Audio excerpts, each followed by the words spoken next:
Welcome to the Idaho Main Street Podcast, where we talk about the issues that matter to you.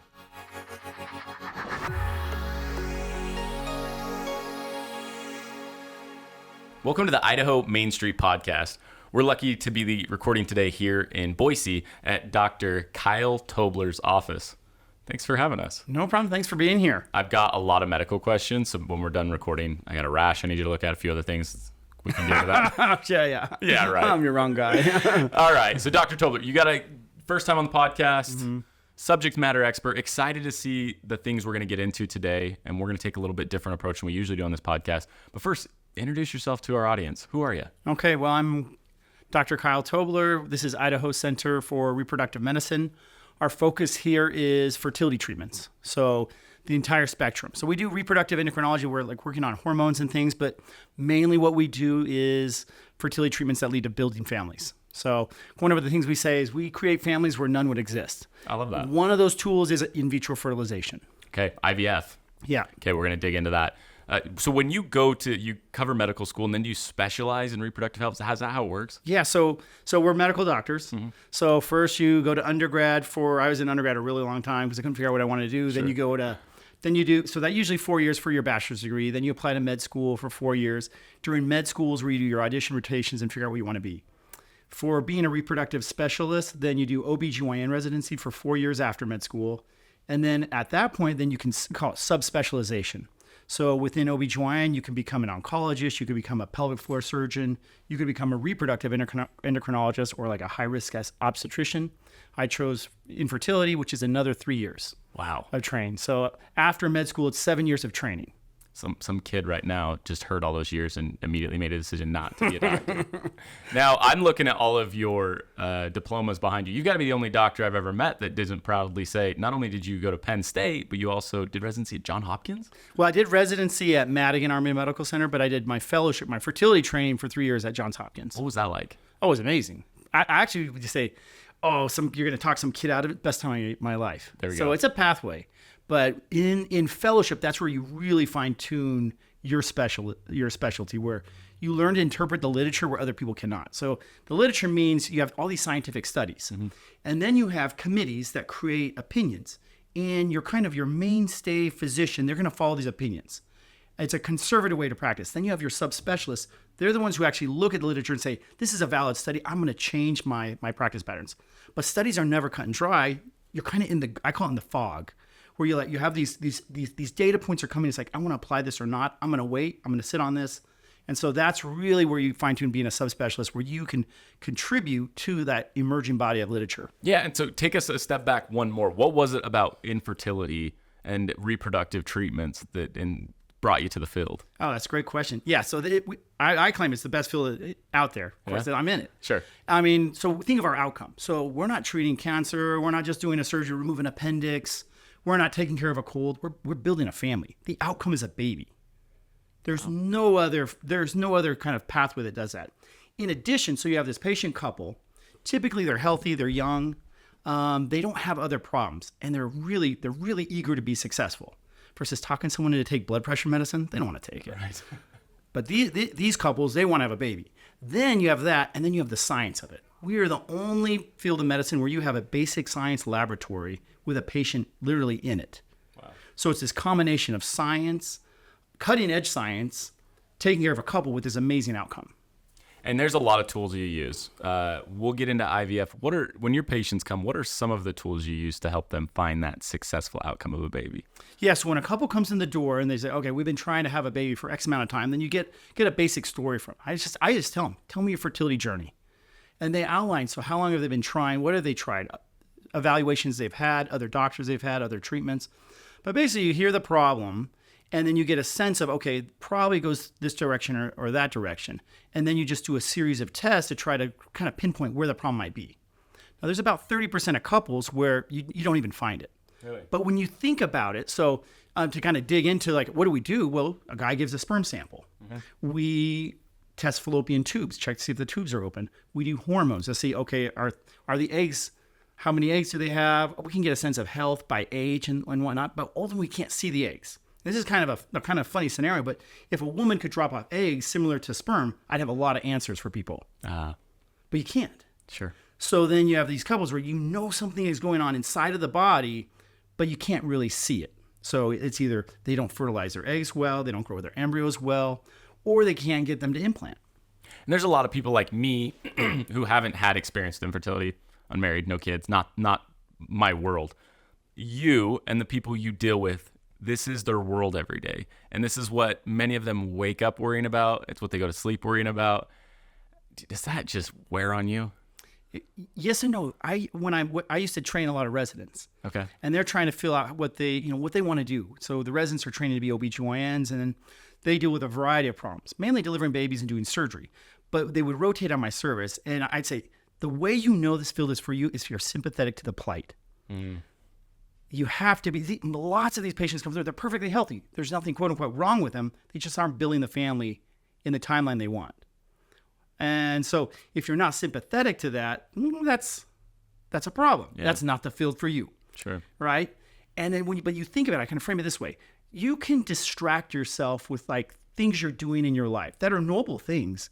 But when that genetic programming sets in and turns on and says, you need to get your genes in the next generation, you need to have a baby, and you recognize it, and then you start attempting it, you now feel like a failure as an organism. Now, maybe I don't want it sounds like a kind of a crass way to view it, but ultimately we're designed to reproduce. That's the kind of the point of being a human, or being an organism, better said. Mm-hmm. You can't do it. Imagine the genetic stress on you. Oh, it's huge. I'm feeling the stress now. Yeah, so we'll get you tested in a minute. So now this is a good point to pause because we're a political podcast. We talk about budget policy and education funding, and you ever been elected to position? Nope, not a politician. Well, my Boy Scout. Hey, there you go. Yes. Student body president. There you go. We want to take a little different approach to this because we've heard a lot from our listeners, and we know it's out there there's confusion around IVF, what it is and what it isn't. There's confusion around policy surrounding it. And I think it's safe to say that no agenda here. You don't have a political agenda that you're trying to push on this, but you're here because you're somebody who deals with this every day. And our hope is that in this conversation, you can provide our listeners and the public with the facts of surrounding IVF so that as we wrestle with these issues that are coming up around in vitro fertilization, we can better make informed decisions and better advocate to our policymakers. Fair? Yeah, that's very fair. All right. So talk to us. IVF, what is it and what is it not? Yeah, great question. Well, first thing, do I have an agenda? I've dedicated my life to doing this. It is to do in vitro fertilization and help people build families. Mm-hmm. So we're taking sperm and egg, applying science that actually is not as old as someone would think, and actually being successful in creating families where none would exist. It takes a terrific amount of effort and technology. So yeah, I have it as I want to keep doing what I'm doing because I view it as noble. I've dedicated my life to doing this. You want to empower and build families. Yeah. Safe? So that the agenda is I believe what I'm doing is a good thing. Yes, but you don't have you're not lobbying anybody specifically right now. There's no. We're not going to see your name on any campaign signs, are we? No, okay. not at this juncture. Wanted to throw that out there. Yeah. Mine either. All right. So what is IVF and what is it not? So IVF, think of it as a big umbrella terminology. Okay. A term. So of sperm and egg outside of the body. And then what we do is we apply certain technologies to help overcome whatever the barrier is of building a family. Okay?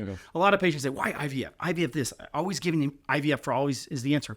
Well, the issue is you got to have the sperm and egg outside the body, and then you have to take it through a certain process to apply that technology that's needed to overcome the barrier. For example, a couple comes in and the guy has sperm, but the counts are way too low. They're not going to fertilize an egg on their own in normal reproduction. Well, they need a technology called intracytoplasmic sperm injection. Okay. Where we actually take the egg and we take one sperm, which usually takes hundreds of thousands, if not millions, to fertilize an egg. And we inject that single sperm in the egg with a fertilization rate of about 75%. Wow. It's spectacular. It has changed people's lives. I mean, it's been around for about 20 years. Okay. In the mainstream. So not that long. No. But it works really well. So that couple needs that technology. The problem is, and it's not a problem. The situation is they all need to get funneled down that path where we now have the sperm and egg outside the body. Another couple comes in. They had a few kids. She had her tubes tied. Mm-hmm. Now they want more. They want another baby. Well, we can't get the sperm and egg together. Well, they also need sperm and egg outside the body, but they don't necessarily need ICSI. Okay. But we still have to have that there. So think of it we apply these technologies. A lot going on here. Yeah. So then we're funneling down this pathway. And then, so sperm and eggs, we fertilize the eggs, we grow them to embryos, and then typically at that point, it's an embryo that can implant. And then we could put an embryo or two back, or we can freeze them and use them in the future. Okay. What's the purpose? Why do you have to freeze them? That's a great question. So freezing embryos. So historically, the priority was, we call that a fresh transfer. We grew the embryos for about 5 days till it's a blastocyst that can implant. Okay. Then we put it in. The problem is when you do IVF, usually you're going to grow more than one egg. In normal physiology, you grow like one egg. Okay. But we're going to try to grow essentially as many as we can. Some are usually between 10 and 20. The problem with that is hormonally, the woman's hormones are maybe 20 times normal. It's not a good physiological environment. So with the priority on putting the woman at the least risk and only going through the IVF or the egg extraction process once, our priority is get as many eggs as we can at once. In one extraction. One extraction. Okay. Now we have the eggs. And then let's apply science. Let's apply the risk in the lab to create these embryos. But then we got to let her hormones come back to normal. And then the next month, bring her back. But we have to freeze those embryos. And that allows us to have a higher success per transfer because the hormonal environment is more optimal for implantation. That's why in the United States, I would say over 90% of cycles completed in the United States are frozen transfers. For that reason, you have higher success because hormonally it's better controlled. Also, with the in vitro process, you're breaking down the steps of reproduction. You're kind of separating them out. So you can apply a specific protocol to address the problem. So for instance, let's say they can't support their baby hormonally. Okay. Well, when you use a frozen protocol, you have this embryo. Now the embryo is created. You apply a specific protocol to support that baby, but you need that embryo frozen. And it works. You mentioned the United States does it that way. Other nations may do it a little different, and why? Yeah, think of it. So in each kind of geographic region of the world kind of takes a different spin on IVF. Mm-hmm. A lot of it has to do with, one is kind of the priorities, and then who's paying for it. Okay. Our priority is to do the least, to put the woman through the least amount. And then in the United States, most patients don't have insurance coverage, so we want to do it in a way that's economical for them. So private insurance doesn't typically cover IVF? It can, but typically not. In Idaho, maybe it's 25% of patients. Really? Maybe. Interesting. Mm-hmm. We may need to have a whole podcast episode just on insurance and healthcare. So yeah, there's states out there. Yeah, this is the whole, we'll just run off on a tangent with that. Yeah. But yeah, there are state mandates about fertility coverage. Okay.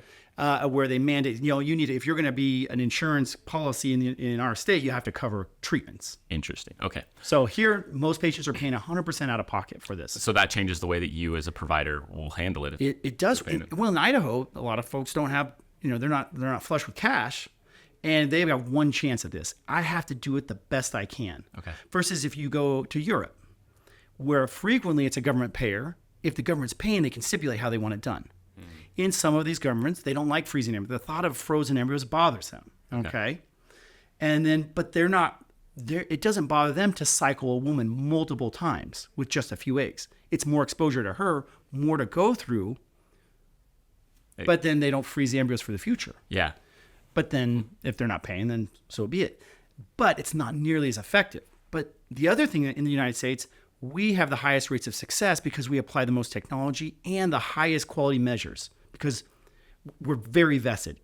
If you're not going to freeze embryos, you're not going to test embryos, things like that, then you don't have to invest as much in your laboratory because you just don't need to. Also, you're not incentivized to do it because the government's paying. They're probably not paying you very much. I see. Here, we're held to a high standard just by our patients alone. They want success. They demand it. So talk to us a little bit about the drama that comes or the controversy that comes with the fact that there are frozen embryos. We've started introducing a little bit of politics into this, and talk about the relationship that comes from what you do every day and the fight regarding pro-choice, pro-life individuals. Yeah, that's a complicated question, but yeah, it's an important one. So frozen embryos. So a lot of people hear frozen embryos, and it kind of gives them this flash of like a frozen baby. Yeah, like a little frozen human being. Well, what an embryo that we freeze is, it's a cluster of cells. It's about 200 cells, and there are only 2 cell types in it. Okay, so it's a group of cells. There's an inner cell mass, and it's a uniform group of cells, and then a trophectoderm. So there's a little cluster of cells. That's the future baby, and a little cluster of cells or a ring around it. That's the future placenta. How big? How big are we talking here? You can almost see it with the naked eye. Oh, but you can't quite. No. Oh, it's tiny, tiny. Yeah, and it just looks like, if you see it under the microscope, it's just a cluster of cells that all look essentially the same. Okay.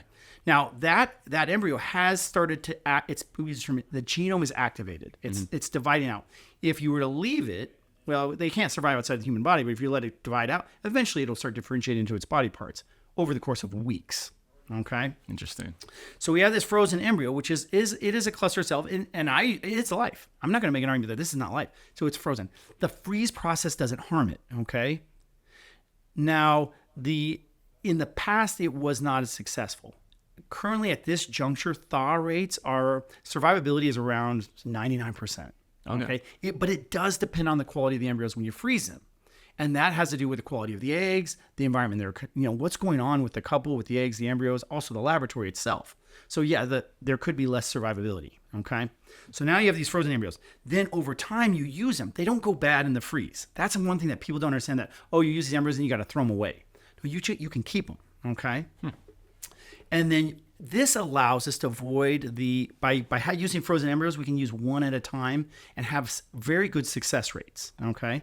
The other thing, not interested in another topic, by freezing an embryo, it allows us to do genetic testing on the embryos for its implantation potential. Okay. It's called pre-implantation genetics for aneuploidy.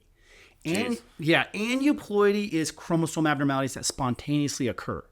So when you take a single cell and start dividing it out, right? 1 to 2, 2 to 4, 4 to 8, and so on. Also, the DNA has to do that. As human beings, we make errors. It's common. It just happens. Okay? You look at the chromosomes, there's 23 chromosome pairs. It can happen on any of them. The good news about being a human, if it happens, usually it's not compatible with life. Usually your embryo can't even implant. So we can do this testing, and I'll get a report on these embryos that are frozen, and I can say this embryo will implant, this embryo will never implant. Because of the chromosomes. Because of chromosomes. Didn't it match will right. never progress. Okay. It will never be a baby. It will never be a human. It will never even implant.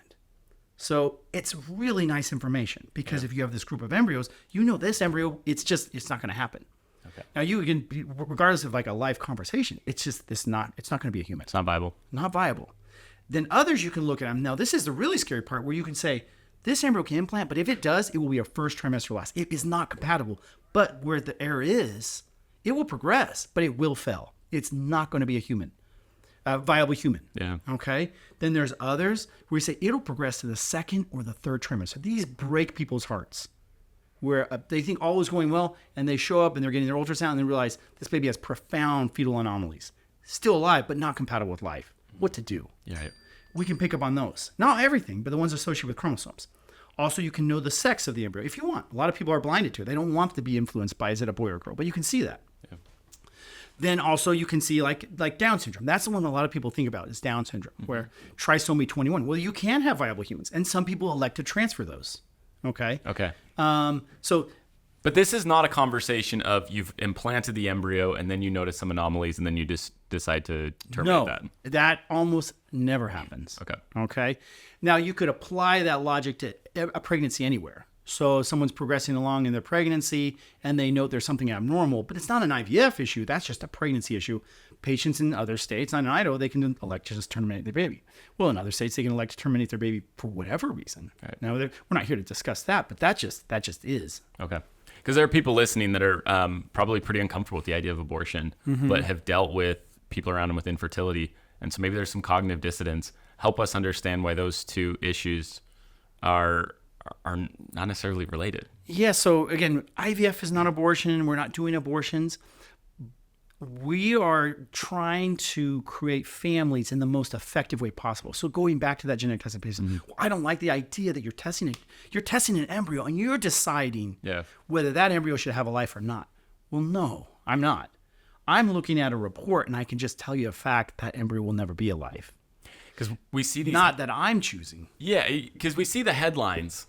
And in a Politico article or whatever, it can't get into the depth that you just got into on all these things. But at the same time, it appears that there's a lot of nuance here. Is that fair to say? It is.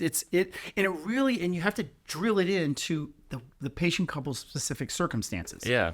So you look at that, we're going back to that. Okay, these embryos. Well, then now let's say we have a perfect embryo, right? It's chromosomally normal. It's beautiful. It's going to implant. Even then, on our best day, implantation is somewhere between 65 to 85%. Live birth falls pretty solidly between 65 and 75%. So you look at that, on our best state, 25% of these perfect embryos, they're not even going to implant. Or they could be usually it's not a late loss, but it'd be we call it a biochemical, where you'll get implantation and it just fails for whatever reason. So even then you need a group of embryos to work with. So given that, now it goes back to, okay, why so many embryos? Yeah. Well, it's to be successful. So if you talk to a couple who's gone through fertility treatments, it's heartbreaking when they go through these failures. And when everything's working its best, it's still 1 in 4. Yeah. To have them to go through the whole process over again, it's really difficult and it's really expensive. And it's hard on the woman. Versus if you have the group of embryos, it's much easier on everybody, and financially and then physically, health-wise, just to use these embryos over time. Also, think of it this way, to build out a family. So they can have a baby now. 2 years from now, they can come back, use that same group of embryos with no detriment to those embryos for a second baby, a third baby. That's typically what we see. So you'll just store them for your patients? We just store them. And it's actually not that expensive to store them. Really? Okay. Yeah, it's hundreds, not thousands of dollars. Okay. So most patients, when people are worried about discarding embryos, most patients are not discarding normal, healthy embryos. Okay. Also, there's a lane. Now, could they? Sure.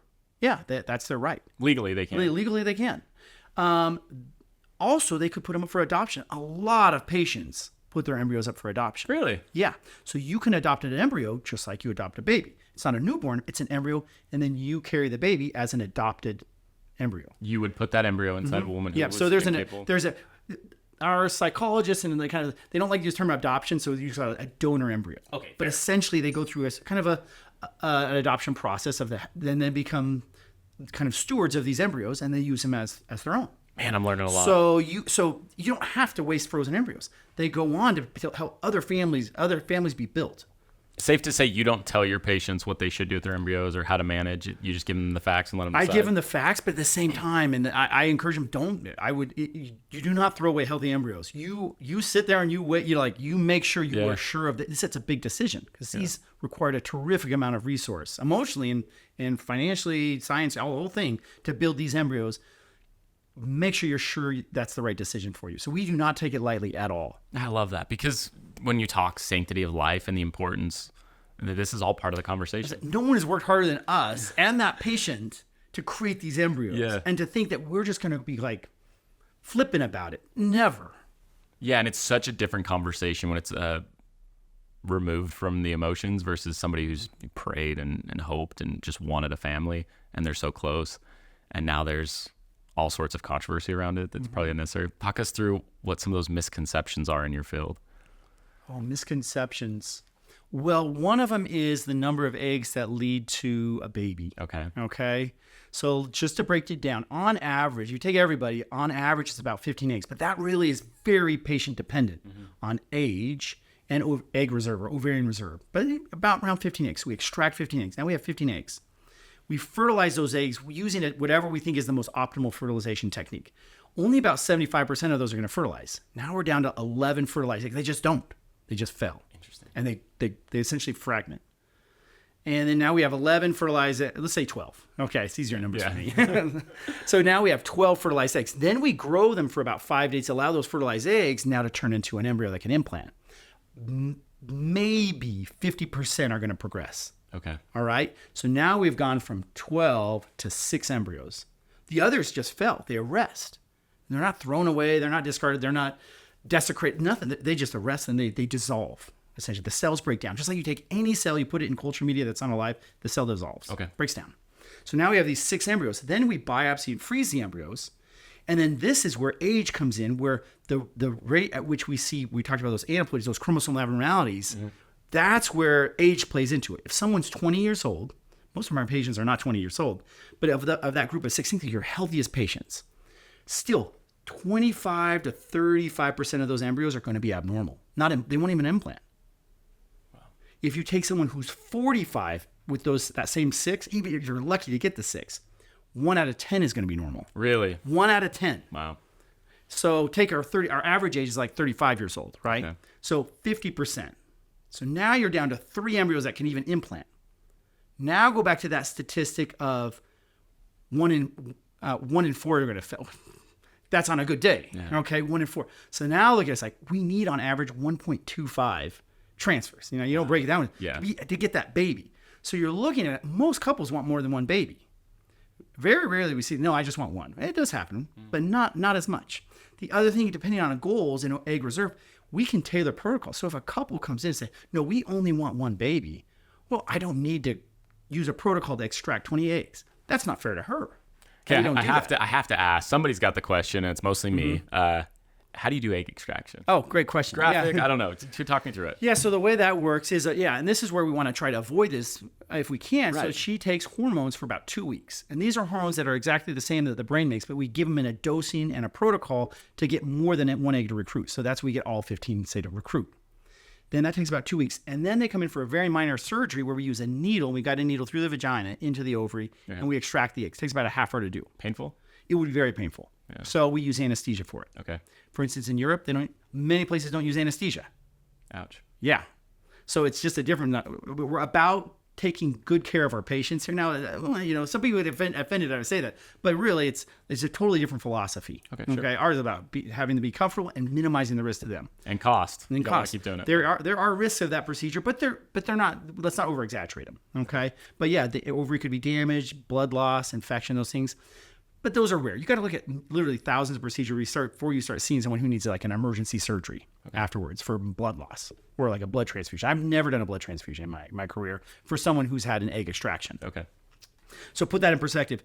The thing we worry about the most is we go to extract these eggs, and what we do is we see these little follicles on ultrasound, and that's what we're guiding. It's ultrasound guided, but you can't see the egg. Right. But you don't get an egg. So we thought we were going to get 15. We only get 7. So the thing is, we're getting better and better at this process every year. And that's not Idaho Center for Reproductive Medicine. That's just the field in general. Sure. But it's not perfect. And to help people get to that goal, that's why we need the volume of embryos that we do. And it's not we're greedy or we're trying to be unethical. It's just to get success. Mm-hmm. It's just the way it has to be to optimize the outcome for the patient. The outcome is not an IVF cycle. So that's just do IVF. It's like, do you want a baby or do you want to do an IVF cycle? That's the difference. So you go to Europe, you're going to do a handful of IVF cycles to get that baby. Here, our goal is one IVF cycle and a baby, but it doesn't always work that way, but that's the goal. If there was, hypothetically, laws enacted, you were unable to do IVF in Idaho anymore, what would that look like as your patients come to visit you? What resource, what would you be able to offer them? I mean, I can't function. Okay. It's such an important tool. That's what separates me and my training and my clinic. I mean, this is a multi-million-dollar facility. I can't take you back to our laboratory. I wanted to see the frozen embryos. This is a pretty simple office, yes. But the amount of technology and effort, our filtration system is tens of thousands of dollars. Wow. So what goes into this? That what makes us different than, say, an OBGYN who can help someone get pregnant, but they can't do what we do. We would have to leave. If you shut down IVF or you turn it into let's make it sound nice, a European-style IVF. Everyone loves Europe. Yeah. European IVF. We'd leave. It's not effective, and our patients wouldn't come to us. Okay. They would go to Utah to get real IVF. That's effective because they want a baby. They don't want to just cycle. They want a baby. Now, if Idaho came and said, yeah, we're going to change it up and we're going to cover it all, government's going to pay. That's not going to happen. But that would probably change their mind. They would say, okay, yeah, let's do IVF like Germany, and we'll just keep cycling people. They're not worried about the exposure to the women. We're just going to cycle. Not your preference. No, absolutely not. I want to be as, in the United States, we're very proud. I'm proud of our success, how good we are at this.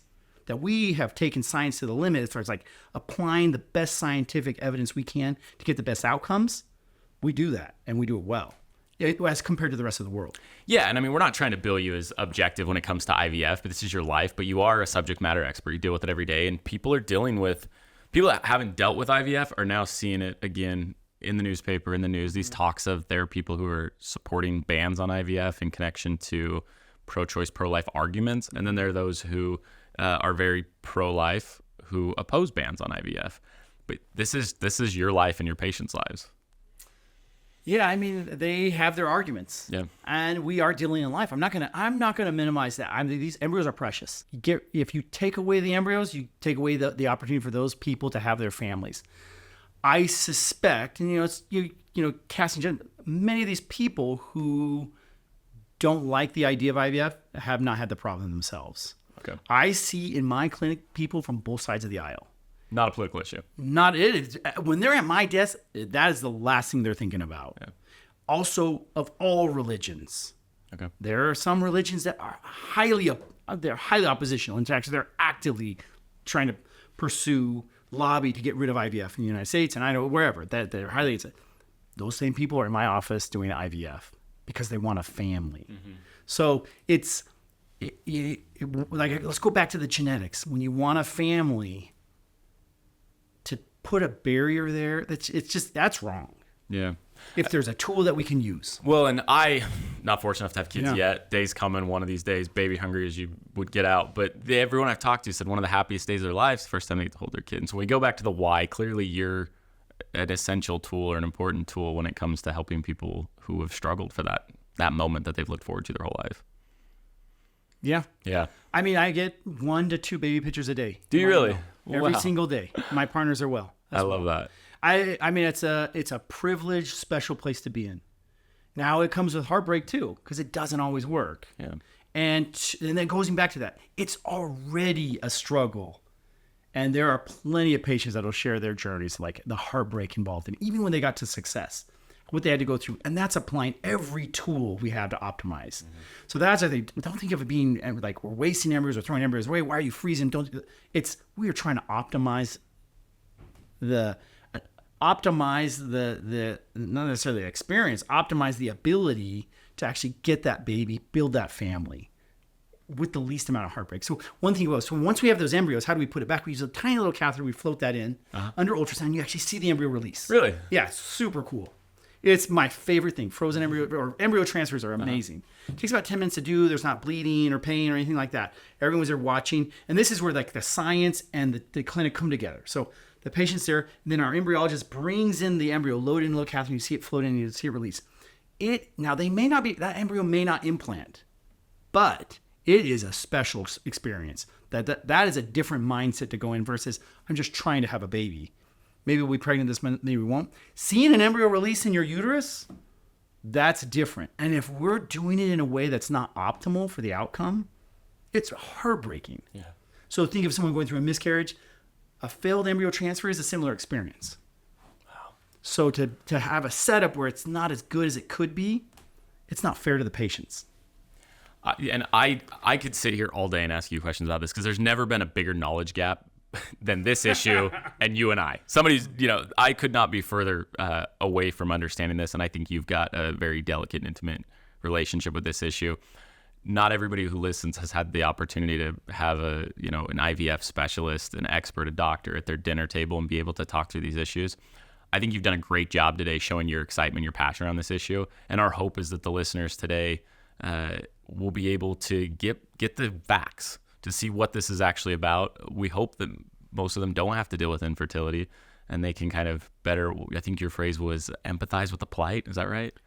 Empathy for the plight. Empathy for the plight. Yeah. Our hope is that we can all have a little bit more empathy for the plight. Dr. Tobler, you've been fantastic. Really appreciate your time and your expertise on this issue. And I think we do need to come back and pick your brain on a few other healthcare issues. Absolutely. Anytime. Okay. Thank you so much. We appreciate you. All righty. Till next time.